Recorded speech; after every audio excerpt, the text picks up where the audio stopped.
Anime. It is a form of animated media originally produced in the land of the rising sun. Anime differs from traditional animation used in the rest of the world, characterized by a unique art style and animation, and obviously Japanese origin. Anime is known for its typically degenerate fan base, as well as the often usage of adult themes, regardless of its specified target audience. Animes that are also available differ widely in style and genre, from Berserk and Dragon Ball to Pokemon to I want you to make a disgusted face and show me your underwear. Today's topic of discussion is centered around the anime manga Tokyo Ghoul. I was inspired to make this video way back when Dead by Daylight officially announced their collaboration with Tokyo Ghoul. Earlier 2025. In which I decided to rewatch the first 2 seasons. And yeah, that is how long it takes for me to follow up on ideas, by the way. More importantly, I want to discuss my ever-loving passion for Tokyo Ghoul, and why Tokyo Ghoul actually deserved more than it got. Glassy sky above, as long as I survive, you will be part of me. Glassy sky, the cold, the broken pieces of me.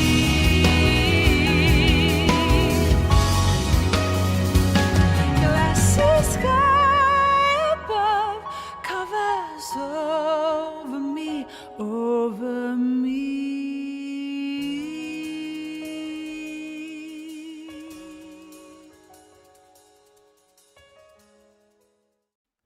What is Tokyo Ghoul? Before we proceed, if you don't know what Tokyo Ghoul is, all I'll ask is, why are you watching this video? Well, let's cover the basics of Tokyo Ghoul. Tokyo Ghoul is a fictional dark fantasy story that was started as a manga on February 12, 2012. Written and drawn by the mangaka Sui Ishida, who is known for the works of Tokyo Ghoul and Kojin X.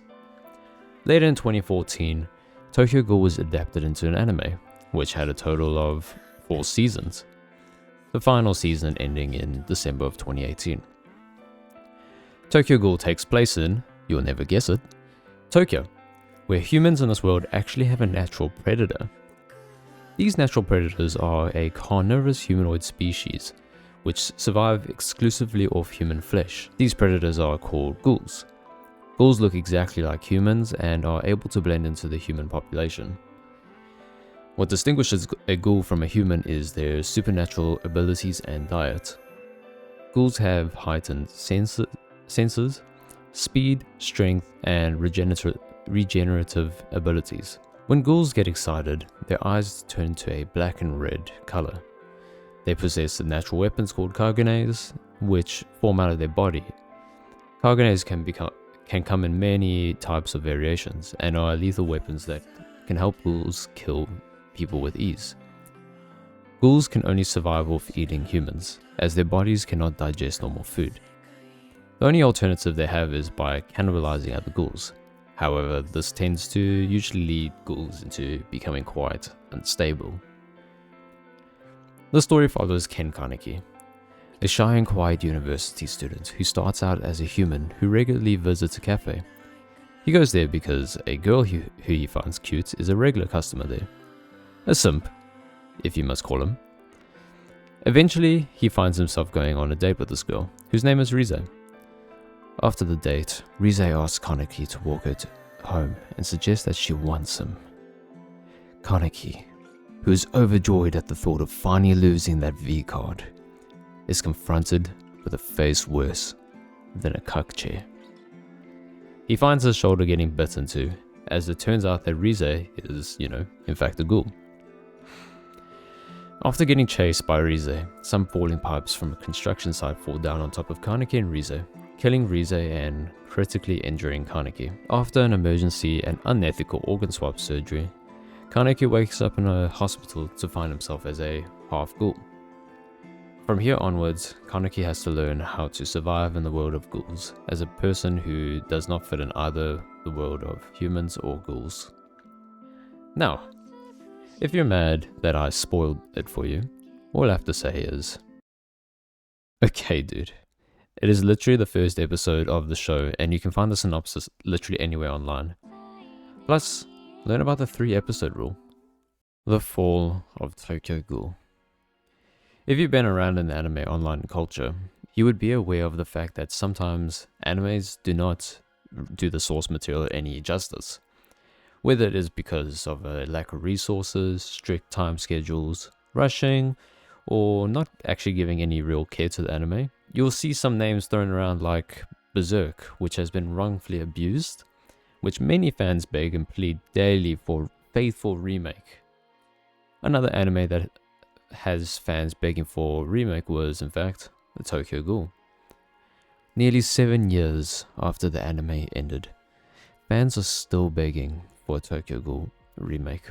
What ends up happening is that the company responsible for the license of Tokyo Ghoul constantly rage baits the fuck out of the fan base, periodically releasing teasers and news, getting the hopes up of fans, to only announce something like, new artwork for Tokyo Ghoul, or we are releasing a Tokyo Ghoul movie, but it's just a recap movie of pre-existing episodes, which obviously leaves fans in a very deep spiral of depression.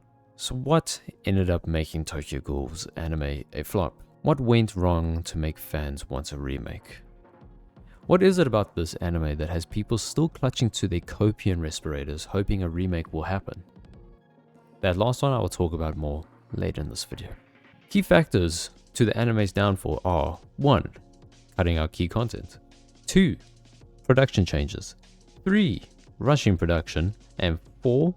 Straight up writing their own story for Tokyo Ghoul Season 2, which is Rute, by the way. Now keep in mind, I will be discussing some spoilers in this part of the video and most of the video. I will try to keep it to a minimum when necessary, but you have been advised. In anime, it is pretty typical that not all content from the manga will be included, whether it's because the content isn't narratively important, or that it may drag the anime longer than it can be. However, throughout all of Tokyo Ghoul, a lot of content has been cut or changed, which actually some of these pieces were pretty vital for understanding part of the anime.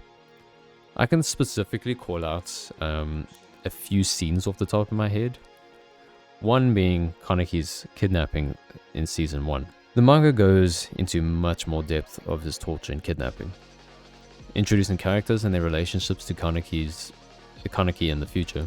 You can see how he wasn't initially sent to the torture room, but was being forced as a recruit initially. Only when failing to escape with Banjo and the rest, he got sent to be tortured by Yamori. You can see how much torture he goes through and the progression of his hair changing color in the manga compared to the anime, where you can actually see like the whole details and like the fucking timeline of how his hair changes color, really like dragging that emotion out. 2. The whole of Season 2. Cuts in this video, by the way. Damn, it's raining fucking hard outside. 2. The whole of Season 2. Due to the rewriting of Season 2, it cut out a lot of content that revealed crucial information behind Kaneki's motives, his relationship with certain characters, information about Rize, and information about how Kaneki turned into a ghoul. The ambiguous fate of Hide towards the end, and the major battle between Arima and Kaneki, which was not animated at all, by the way. People were mad as fuck. And 3. Major transformations and story pieces throughout Tokyo Ghoul Re. Number 3 is a bit of a nitpick in my opinion, but still cool shit, bro, and they removed like so much fucking pieces. As for Tokyo Ghoul Season 2 or Rute in the anime, they straight up just changed the story. The change was crazy because, like I mentioned before, it removed a lot of content that was critical to understanding the story further. One of these included the fact that Rize was actually still alive, Another was removing arguably one of the biggest fights that was supposed to happen at the end of Tokyo Ghoul Season 2. The fight between Arima and Kaneki. It was a highly anticipated fight that fans were literally dying to see. It was an illustrative masterpiece, showing the skill difference between Kaneki and Arima, a hopeless battle that would leave Kaneki obliterated. But it also showed the strength Kaneki had as he managed to damage Arima's defenses. This battle was the explanation as to why Kaneki had amnesia in Tokyo Ghoul Re. So how did the anime adapt this crucial fight? Well, they didn't. So anyone who started Tokyo Ghoul Re and didn't read the manga were left wondering, who the fuck is this Heise guy?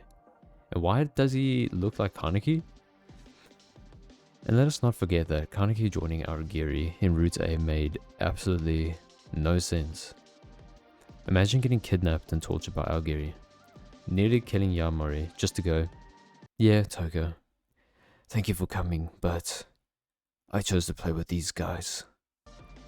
Like, it wouldn't even make sense for Aragiri to let him in after that stunt. At least in the manga, he decided to fight against Aragiri after completely ditching Anteiku. Now, for the last point as to why Tokyo Ghoul flopped. It got rushed, and the production had changed. Take a look at when Tokyo Ghoul Season 3 got released. Now, take a look when Tokyo Ghoul Season 4 ended. Do you see it? They were both released in the same year. You cannot tell me that it was not rushed. Look at Mappa. They worked on JJK and have some of the most hardcore working environments, like fucking cutthroat, holding back people from seeing their family. And they have a huge team. And at the time when JJK Season 2, Jujutsu Kaisen Season 2, finished airing, to the expected release of Season 3 is at least over a year apart.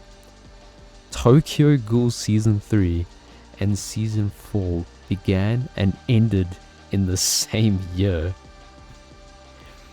Also, if I remember correctly, the team who worked on Tokyo Ghoul Re had no experience working on a full-scale anime like this. If I remember, they were actually just working on like commercials or small-scale like projects, so throwing them into quite a big title was something.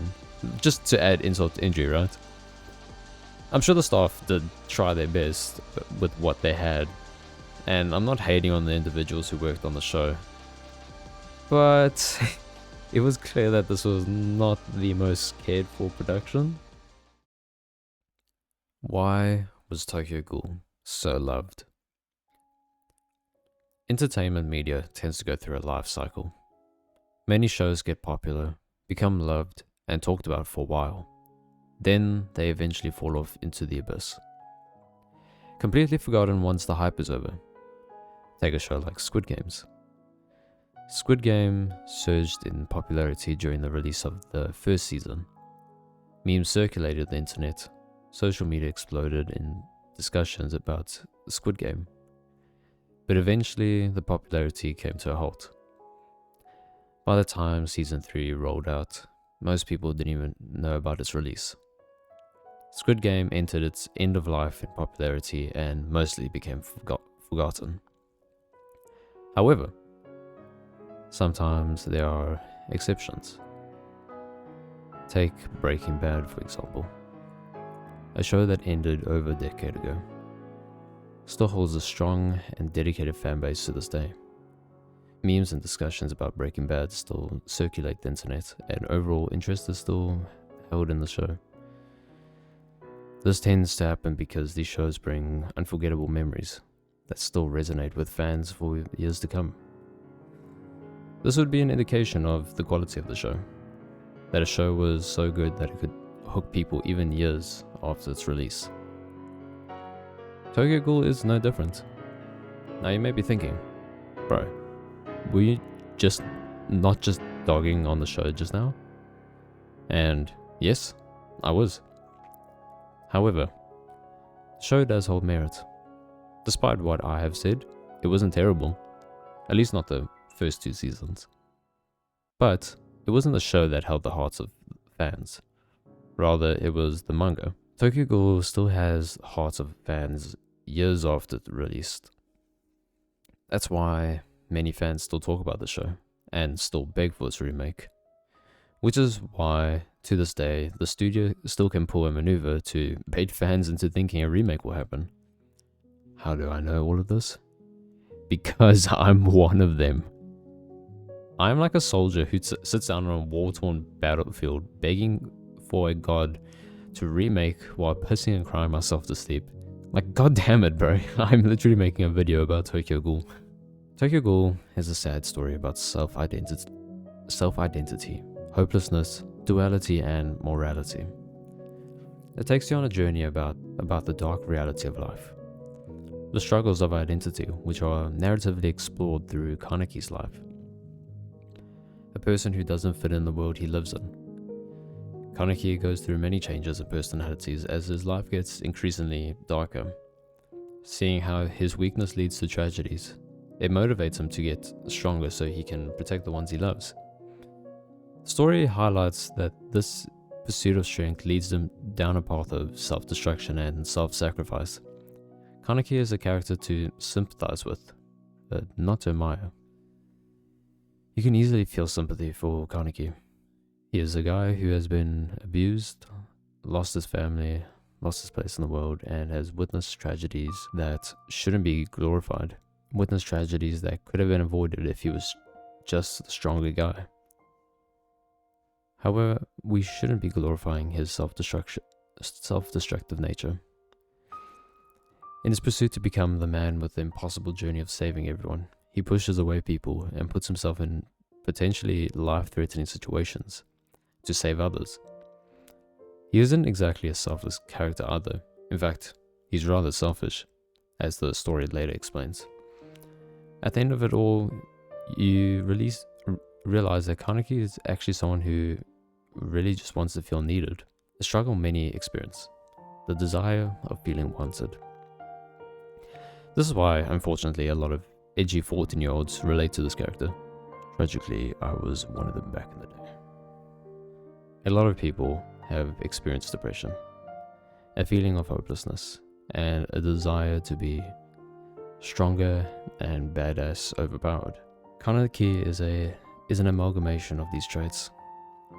Unfortunately, due to this fact, a lot of panels either get photoshopped or taken out of context, which can be a bit off-putting to people who don't know the context or who aren't feeling spouts of edginess. Apart from the brilliant character depth of Kaneki, and I highly recommend reading the manga to understand why Kaneki is a brilliantly made protagonist, Tokyo Ghoul does a great job at exploring duality and morality.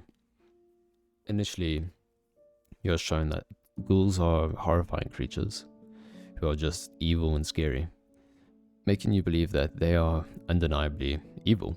However, as you explore Kaneki's life at Anteiku and in the ghoul world, you learn that most of them aren't actually evil at all. You see that most ghouls are just trying to survive and live life like any ordinary human. On the other hand, there are ghouls who commit violent murders, but not because they're born evil, rather that they harbor hatred towards humans because of the oppressions ghouls face. Often, many ghouls find their family hunted down by humans, or close friends murdered by the CCG. Of course, there are ghouls that are simply just evil by nature, hunting and killing for the excitement, but, humans do the same thing too. Tokyo Ghoul doesn't just exclusively pander towards ghouls being misunderstood. Crazy bastards like Detective Mato at the CCG are shown to be crazy and sadistic, and take joy from killing ghouls. However, it is revealed that he only became like this because his wife was murdered by a triple S rated ghoul, which led him to have hatred to all ghouls. The people at Anteiku are peaceful ghouls who try to coexist with humans, like Toka, who has a human friend and lives a normal school life. This begs the question behind morality and the definition of good and evil. The world isn't as black and white as it seems. Ghouls aren't just bad and humans aren't just good. Ghouls from their description are evil on paper, but most of them are just trying to live a normal life and do not wish to harm like anyone. So does it make it right to kill these people who just wish to survive? And does it make it wrong for humans wanting to kill them? Even by the book, people like Detective Armon, who was led to believe that ghouls are evil, even questions this after meeting Kaneki. Seeing Kaneki refusing to fight Armon left him questioning if all ghouls were evil. This moral dilemma is a brilliant part of Tokyo Ghoul. It leaves the viewers questioning their definition behind what is right and what is wrong. All story nonsense aside, Tokyo Ghoul is remembered for its amazing art style, paneling, and in the anime, its amazing soundtrack. More on that later in the video. Interjection. So I stopped the video over here to further elaborate on something that I wasn't really explaining well enough in depth. I kind of forgot about the fact that this anime / manga really does do justice to the characters involved around in the story. I did somewhat mention it slightly about certain characters having their own little story and tales explained to further build upon their characters. But by reading Tokyo Ghoul, I've noticed things like each character really does get taken care of. You are brought through this journey and introduced to each character and their lore, background stories to make them more relatable and likable, or even quite the opposite, more disliked. However, most characters in the story are quite honorable in their own way, or really well explained or developed. Some notable characters I like to mention would be like to the likes of Futaba, because he, as a main antagonist in the Tokyo Ghoul plotline, he's actually a really well developed character. Seems like a little goofball who doesn't know how to do anything right, but once you go into him, you seem to discover that he's more of like an evil mastermind who curates these whole plans that he's been planning on for probably years at this point. And towards the end, you kind of end up sympathizing with him. In the final battle between Kaneki and him, he pretty much just says that he wishes he had a normal life, and the expressions on his face and all his emotions, the characters in general just get this type of love and treatment. Not a lot of shows tend to develop really well upon the characters' problems and motivations, but in Tokyo Ghoul, a lot of characters really get taken care of, and you get to see their motives and feelings behind a lot of their actions involved, which is very, very well developed piece of very well developed side of Tokyo Ghoul. It's kind of essential to have good written characters, so they don't feel like just fillers in the story, and more like actual people that you interact with and care about, which also makes a lot of character deaths like Eto and most of the cast more impactful. You really don't want to see anyone die because, you know, it will be fucking sad.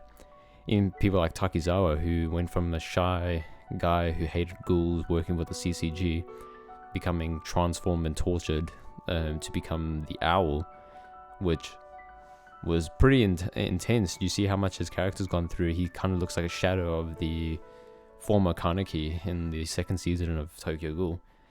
Really interesting character piece, and you just kind of like empathize with him a little bit. That's what I like about Tokyo Ghoul, is just it has brilliant character development upon the story. It's not just focused on Kaneki, but everyone gets some form of love one way or another within the story and just built upon.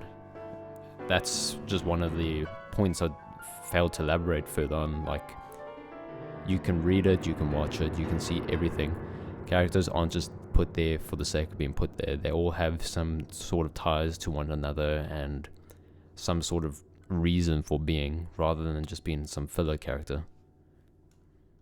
The rest of this video is going to become very subjective from here on out, but I like to believe they're factual, so let's talk about the manga first. The manga. The manga for Tokyo Ghoul is prime glazing central, where fans and myself seem to have developed hemorrhoids from the amount of dick riding we do. Here you will find that every panel that Kaneki is in is just another PFP for some edgy 14-year-old on Twitter. Back in 2011, Sui Ishida published Tokyo Ghoul on Young Jump, in which it would soon develop attention and popularity, later to be licensed to Viz Media in North America and be published in English. With such widespread popularity, it would be later adapted into an anime under the animation studio period. The manga laid out an interesting premise about a human boy who got turned into a ghoul and had to learn how to live his life in a new dark world.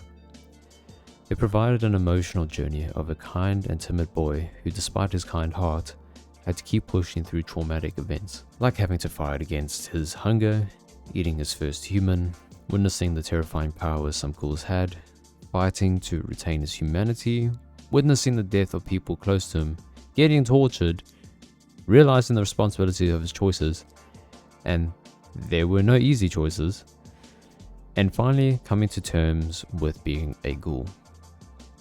After coming to terms with being a ghoul in the second half of the first manga, you go on a psychological journey with Kaneki. You see how the story unfolds as you learn how his accidental ghoulification was not an accident, and you see how Kaneki struggles as he becomes stronger, losing his mind as he pursues the strength he needs to protect the ones he loves. Unlike the original Kaneki, he isn't timid anymore. He wears a mask of strong and terrifying ghoul that would do what needs to be done. Behind this mask is still a kind soul, as he pushes people away to make sure that they can still remain safe, even at his expense. He would carry out this journey until the end of Tokyo Ghoul, in which he would meet his fate at the hands of Arima, so that everyone he loves would be safe. Coming around to Tokyo Ghoul Re, the sequel to Tokyo Ghoul, which released in December of 2014, followed the story of Heise Sasuke. Heise Sasuke is an investigator for the CCG, which, by the way, is the org that hunts ghouls down. He leads a group called the Quinks. The Quinks is a group of humans that underwent surgery to become ghoul hybrids and are weaponized to combat ghouls. As the story progresses, you learn that Heise is in fact Kaneki, if that wasn't obvious enough. Tokyo Ghoul Re was an interesting piece because it delved more into the aspect of identity compared to Tokyo Ghoul. You see the other side of the story more, from the perspective of the CCG and how Kaneki battles his own identity as Heise, eventually progressing through more of his trauma and his fight to save the people he loves. Tokyo Ghoul Re goes through the most of Kaneki's split personas, as it has a total of 4 personas he goes through on his journey to being the hero he wants to be. Story aside, Tokyo Ghoul has some of my favorite manga paneling and art style. Although Sui Ishida's art piece and volume covers for Tokyo Ghoul are extraordinary on their own, I'll be lying if I said I was a huge fan of his initial art style. Here I'd give the first 2 seasons of the anime a bit of score. More on this later. Now, don't get me wrong. It isn't bad at all, but nothing really stood out to me. It did the job and provided interesting details on characters. What made up for the art style was the paneling. Spoilers ahead. The paneling for Tokyo Ghoul was amazing at highlighting specific moods and intensifying of scenes, such as the scenes where Kaneki fights Nishiki. The panel conveys an artistic expression of his desperation to save Hide, as he remembers everything they've been through. Leading up to his Kagane reveal, it displays the rage and horrifying aura of Kaneki in that moment.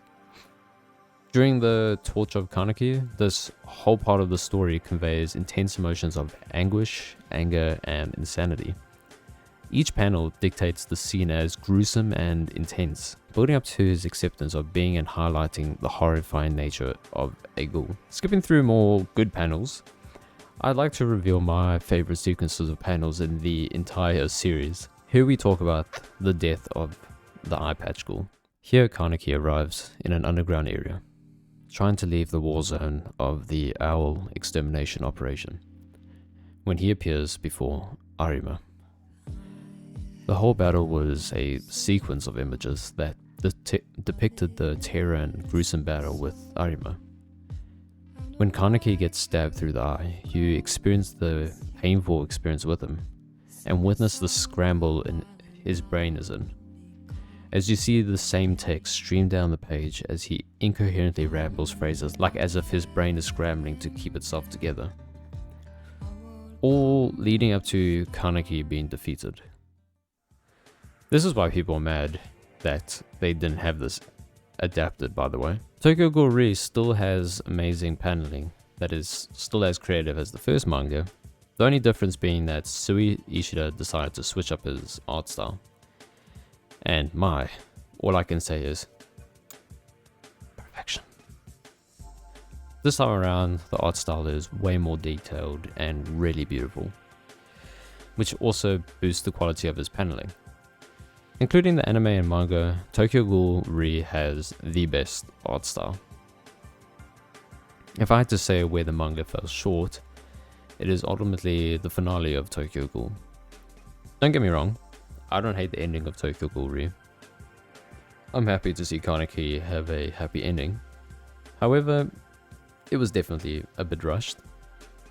Ultimately, this was down to editorial pressures to end the manga and burnout on Ishida's behalf. Sui Ishida even admitted to rushing the ending of the manga. It felt rushed, and it felt like there was more that was supposed to happen. Due to this, the ending did not have the best reception, unfortunately. I still like it, but it doesn't feel like this was what Ishida wanted to tell, and just didn't feel like the most satisfying way to conclude the story. Moving on from the manga, let me ramble on about the anime. With this chapter of the video, I'll ramble on about what gives me wet dreams at night, what was good, what was not so good, and what makes me want to corrode away in a corner. The anime. Tokyo Ghoul's anime adaptation quickly gained notoriety. Fans of the manga were excited to see their manga get an anime adaptation, while anime fans were intrigued by a new dark anime hitting the media. For the most part, it received good reception until Season 2 aired. My personal rating for the anime is really good, but I like to emphasize that I really like the Tokyo Ghoul anime, but not the Tokyo Ghoul Re anime. Tokyo Ghoul really enticed me. As an edgy teen who was just starting out his anime journey, I did not have a big portfolio of anime watches as of that time. To my memory, the only anime I can remember watching at the time was Sword Art Online. Tokyo Ghoul really piqued my interest. With its dark themes and interesting story, I was hooked. I only then came to read the manga at the start of Season 3, when I got impatient waiting for another episode to drop. Tokyo Ghoul was my first manga I've ever read, and I loved every moment of it. I went and binged the whole manga until the latest release, and followed it until the very end, while simultaneously keeping up with the anime. As previously mentioned in the video, part of Tokyo Ghoul's anime downfall was the content cuts and changes. Although the first 2 seasons were coherent enough to follow, I found myself confused at the start of Season 3. I asked questions like, why is Kaneki working with the CCG now? What happened at the end of the second season? Who are these new characters? And why the fuck is Kaneki so different now? Only until reading the manga did I fully understand what was going on. The initial problem was the animation studio took a lot of creative liberty and chickened out when they started season 3. That it absolutely left anime onlys completely confused. Season 1 was amazing, and a lot of fans can agree on that. Although it didn't quite nail the atmosphere of the show exactly, it led with a good art style and a relatively faithful story adaptation. The art style is still among some of my favorite anime art styles, and on my Tokyo Ghoul art style list, I'd rate the first 2 seasons in second place, just below Tokyo Ghoul Re's manga. By far, the animation and art style are not some Violet Evergarden level of quality, but it gave a solid atmosphere for the show. The dull color palette complemented the gloomy atmosphere of Tokyo Ghoul. At times when hefty color combinations were needed, the anime exacerbated the vibrant colors, representing the vibes of Tokyo with their common use of night lights and neon lights. The art style was drawn in a way that gave the show a serious and mature tone. Tokyo Ghoul Re, on the other hand, failed me in that regard. Now, I can't exactly put my finger on why, but it just didn't feel right. Tokyo Ghoul Re had a very polished look in terms of art style, and at times it really did nail it, but for the most part, it didn't really feel like a good fit for the show. Now, it may be a bit of a nitpick on my behalf, but one of my biggest gripes about Tokyo Ghoul Re was how they adapted the eyes in Kagune. These features are some of the coolest and most defining features of a ghoul. The first 2 seasons absolutely nailed this aspect, but in Tokyo Ghoul Re they mellowed it out quite a lot. The Kakugan, which are the eyes, were so beautiful in Tokyo Ghoul. They were detailed and made the ghouls look menacing and intimidating, showing the anger of a monster right before you. In Re, they looked more of a feature than a distinctive character trait. And don't get me started on the Kagunes, specifically Kaneki's. Kaneki's Kagune looked powerful, terrifying, with long tendrils that would appear from the back. A weapon that would strike fear in an opponent, knowing that it had long and short range capabilities. In Re, they appeared to reach maybe about a meter away from him. The Kagune lost all aura. It looked nearly ineffective at doing anything. This was only exclusive to the anime, as the manga still maintained that horrifying aura. Circling back to the story for a bit, I have a confession. I actually really liked Rute. Now, lower the pitchforks for a second. I loved Rute for many things. The problem with Rute is that it left out key plot information and wrote a story that became irrelevant for the later seasons to follow. There is no excuse for why they did this, as Tokyo Ghoul Re manga released a few months after the ending of season 1, so they knew what was to come. If the anime adapted Tokyo Ghoul Re to match Rute, then it wouldn't be as big of a deal, but they did not. Rute glossed over important details for the world building and important details around characters, which harmed the quality of the anime. Aside from that, Rute was actually severely underrated. It was full of symbolism, had a meek but beautiful opening, amazing soundtrack, more on this later, and really portrayed the grim struggles of Kaneki's internal battle well. It had a compelling story that really went for the throat on portraying a somber chapter in Kaneki's life, as he journeys to get stronger, while battling to retain his sanity. Rute nailed the small details, from the logo color palette changing to a meek black and white, to an opening displaying a dreamlike visual of him trying to balance being a ghoul and a human, to the soundtrack nailing the atmosphere, to finally its brilliant use of symbolism. Many frames utilize symbolism to suggest certain meanings to actions and changes of tones. Rute was by far the best at conveying silent storytelling that would tell a story of its own if the viewers are paying enough attention to what's happening on the screen. There was a lot of love and soul put in Rute that I feel that not many realized or truly appreciated. Tokyo Ghoul Re. Oh boy, I have a habit of flaming Tokyo Ghoul Re. This is the point where I truly believe the anime was its downfall. If Tokyo Ghoul Re was redone alone, I think I'd be satisfied enough to drop the bleeding. It just kept going downhill from the start. Now I'll admit, I am rather overly harsh on Re, but it just didn't do the best at all. Creative symbolism, gone. Story, rushed. Content, cut out. Music, alright. Re began on a bad start, with questions being left unanswered. Season 3 was overall alright, as it didn't leave out too much, but it didn't add anything new to the material. Most of it felt pretty bland. Season 4 coming around is where shit hit the fan truly. The mixture of bland visuals and bad features I've mentioned before. This part left the most content out. Now I'm not going to go into depth because honestly, it is a lot. Essentially, they forgot Kaneki was a Kakaja and left out all except one transformation. They left out arcs and crucial missions Kaneki and his team went out on and invented scenes that just did not happen in the manga.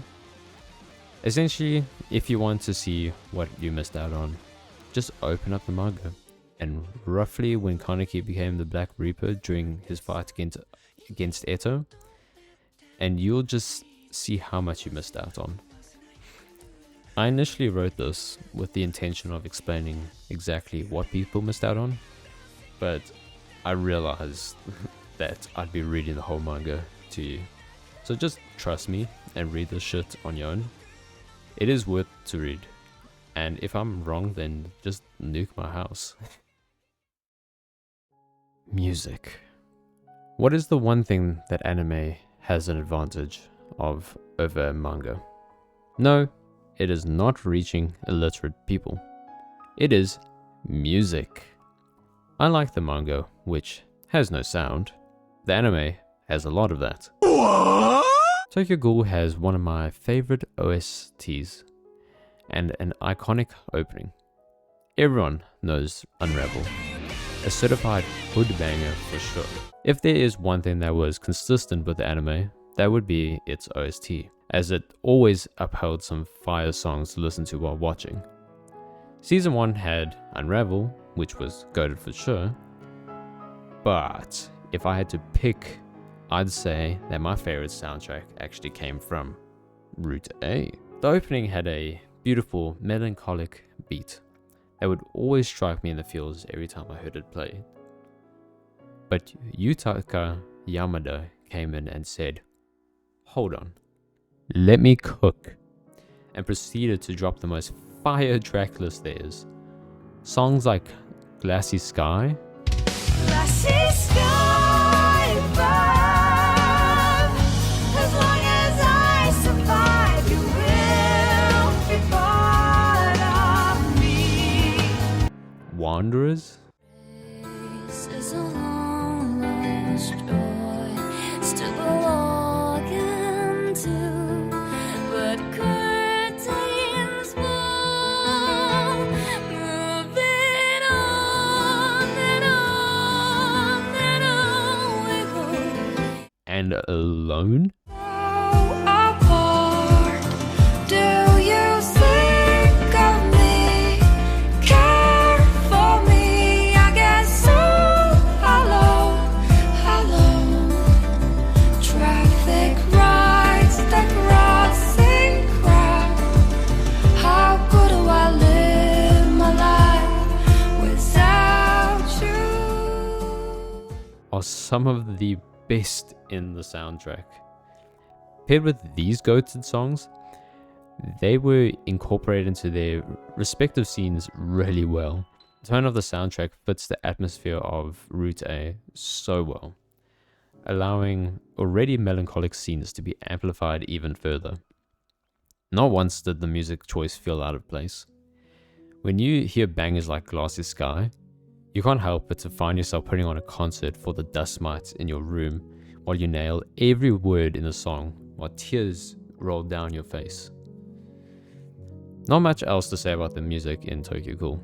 It just consistently held up during the show. Conclusion / remake. So, are we going to get a remake? Probably not. The people who hold the license to Tokyo Ghoul find it way too funny to blue balls the fuck out of the fandom. It's not like there isn't enough public interest to validate a remake, because there is a lot of it.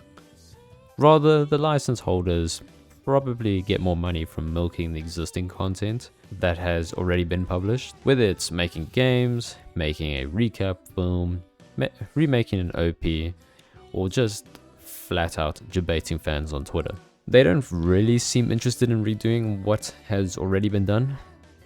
A man can hope though. I think a perfect remake would consist of bringing back the original artists and animators to do the whole thing again in the original art style and all, and to just stick true to the source material. No cut content, no creating a new storyline, just following the formula the manga created and sticking true to the story. The only problem I find with the remake is the music side of it. How on earth would they be capable of topping the existing OST? Unravel is too iconic for its own good.